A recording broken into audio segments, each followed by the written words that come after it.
Pemirsa, pemungutan suara atau pencoblosan di Pilkada Serentak 2020 akan berlangsung pada hari Rabu 9 Desember pekan depan. Sebelum pencoblosan dilaksanakan ada dua tahapan penting dalam Pilkada Serentak 2020, yakni kampanye dan masa tenang.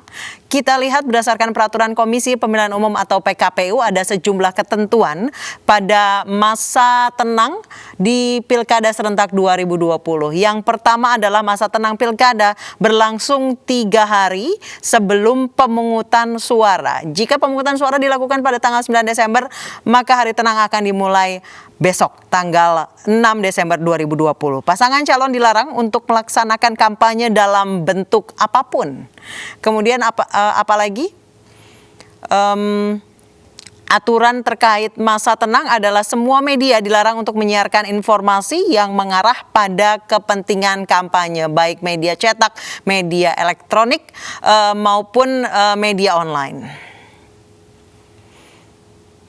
Kemudian masa tenang dan pembersihan alat peraga kampanye dilakukan mulai tanggal 6 sampai 8 Desember 2020. Biasanya pada masa ini akan ramai petugas akan berkeliling sejumlah wilayah yang mengadakan pemilihan gubernur, wali kota maupun bupati untuk membersihkan semua alat peraga kampanye, baliho, poster dan lain sebagainya.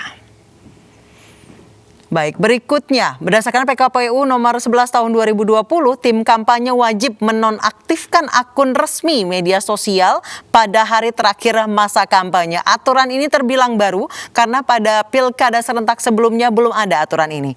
Penayangan iklan kampanye di media daring dilaksanakan selama 14 hari sebelum masa tenang. Baik, kita lihat lagi apa saja aturan masa tenang. Ini berdasarkan PKPU nomor 11 tahun 2020 juga bahwa penayangan iklan kampanye di media sosial dilaksanakan selama 14 hari sebelum masa tenang karena sudah ada aturan bahwa menonaktifkan akun resmi pasangan calon pada saat masa tenang. Penayangan iklan kampanye di media cetak dan media elektronik dilaksanakan 14 hari sebelum masa tenang. Berarti 14 hari sebelum 6 Desember 2020 sebelum akhirnya nanti Pilkada Serentak dilaksanakan pada hari Rabu 9 Desember 2020. Baik, ini adalah ketentuan masa tenang Pilkada Serentak 2020 yang tentu saja harus ditaati oleh semua calon gubernur, wakil gubernur, calon wali kota dan wakil wali kota serta calon bupati dan wakil bupati.